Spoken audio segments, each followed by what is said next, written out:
the annual ProTeam prayer service, where the religion that's going to be taught is Corvette. We've got just a really entertaining program for you today, so we want to get started as soon as possible. We're going to try to run hard. We'll probably take a break halfway through the morning. If somebody can't make it that long, don't raise your hand and ask permission. The restrooms are out front.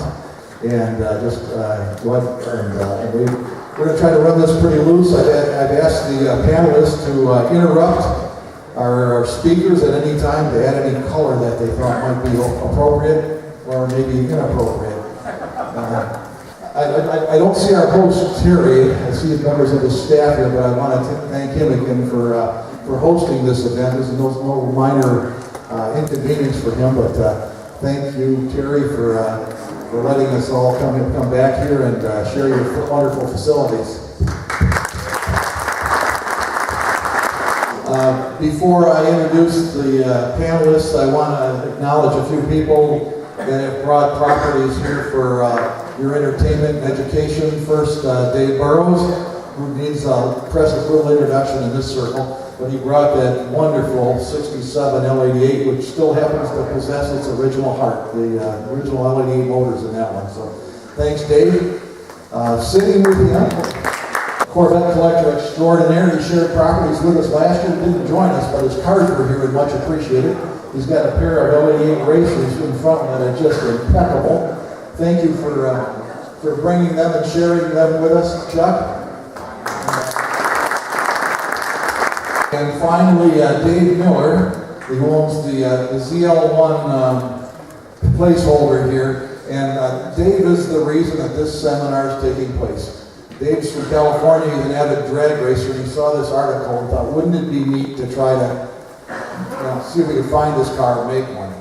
And his efforts as a historian, he went to Peterson Publications, found pictures that were unpublished of some young gentlemen that still had hair and color in their hair. They were working on this car at Milford Proving Grounds, and we managed to track some of them down, and they've consulted with this project of reconstructing this car, and it's led to just a great little fraternity of automotive gearheads that you just can't seem to get enough of this stuff. So thanks, Dave, for your passion and for sharing this car and for joining us here this morning. So those are the reps.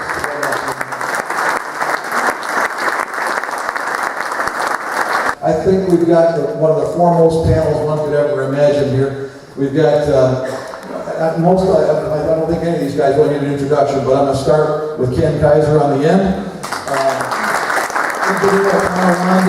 Automotive historian, Corvette collector extraordinaire. He's written a book on fuel injection, and there will be another subsequent publication coming out on big blocks and engine development at Chevrolet, the evolution of horsepower. You're going to see some of the content of that book here today, and I'm sure it'll make all of you want to go out and buy that book. So Ken, thanks for joining us this morning. He's going to be leading off and taking us from basically 1953 or 4 to the early 60s. Next in line, another guy that needs an introduction, Dave McClellan. He's going to be he was the guy that got to fill the big shoes that Zora left vacant, and a career that it needs nothing but overwhelming, and we're just pleased as hell to have you here as an author historian, and he will be talking primarily about the ZR1 development this afternoon. That will be the after lunch session today. Unfortunately, Graham Bean, who was his counterpart at Lotus Engineering in Britain, he's got some kind of a flu virus, and he chose not to share it with us this morning. And so, but we've got a couple of people that can talk to those. Gib he spanned many generations, and he can talk about. But we also, I'm going to skip down this end here with Gary Cline, who was the manufacturing manager at Mercury Marine, and a lot of the miraculous machining technologies that were required to produce that wonderful engine were of his creation. So we've invited him to join the panel this morning and add some color. So Gary, thanks for joining.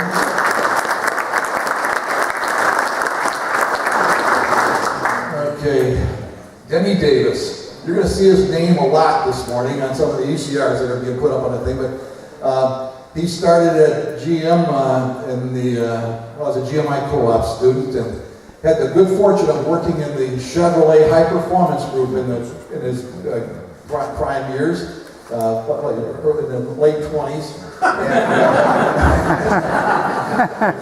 No, that was in 1920s. Denny's 20s. And the colors already started. But he happened to have some, you're going to see a lot to do with some of the wonderful products that we have introduced along the way. He spent some time, he says, in purgatory doing transmission, but eventually got back into the engine side of the house.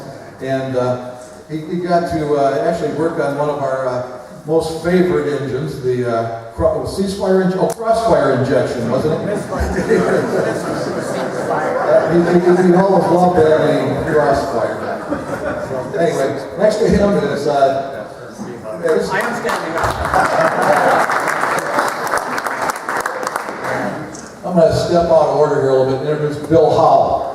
Now, Bill Howell, another guy that started off as a technician in the lab and took over a job that wasn't wanted, working on high-performance engines in the early 60s.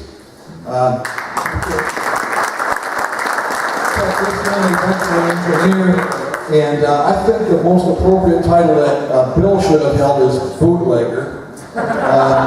This was the channel from Chevrolet to McClellan and to Penske, and who else were we feeding parts to on that? Smoky Unit, Junior Johnson. This is the reason that when the covert, when Chevrolet was officially out of racing, Bill didn't get the message. And made it happen. So, this is the guy that's got on the way down here yesterday, we were kind of shooting and shit in the pickup truck, and I told Bill, I says, when I come back next time, I want to be you. Tom Langdon ended up in the Mr. Stonebolt. I don't know why we let him in here because he raced in Anglia. But he was two-time national NHRA champion in 1966 and 68. Definitely a motorhead, gearhead extraordinaire. And one of the guys that you'll see in the pictures of the Saturday night special here with additional hair and additional color in the hair. And down here at this end last is Mr. Hufstader, another guy that engineer, road racer, motorcycle hellion, pilot. I mean, he's done it all, and he's still doing it. I mean, he's our hero. So he just seems to defy time. And anyway, with that, I want to thank you all again. Turn the mic over to Ken. Like I say, we're going to try to run till at least 10:30, and then we'll take a short break. And we're going to start up shortly thereafter, and because we got a lot of material to cover before lunch. Lunch will be served in the back, and we'll be back on in the afternoon with the ZR1 section of the program. I'm Doug Bergen.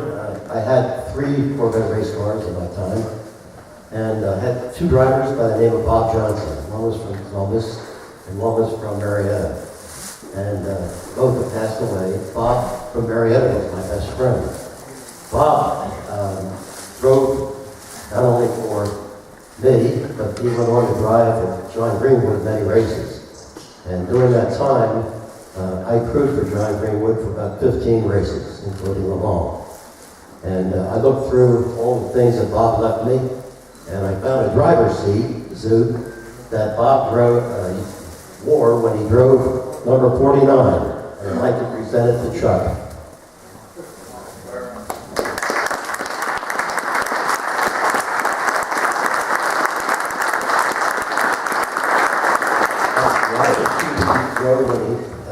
Wore when he drove 49.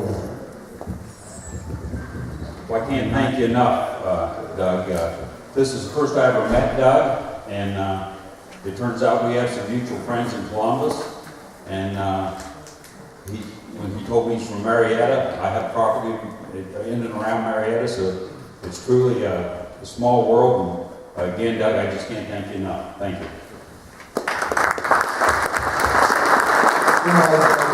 Al Grenning is also one of our presenters. He failed to sit up here in the front row. Where he's it's really easy to rely on my brain, overlook it, but another historian extraordinaire that needs no introduction. So thanks for joining us. Basically, Ken's going to take us up till the early 60s. Al's going to take us through the early days of the Mark II, 4 up to the L88s, and then we're going to kind of bring it from the L88 to the ZL1 era of the program. So anyway, hang on to your seats, buckle up, and live it up.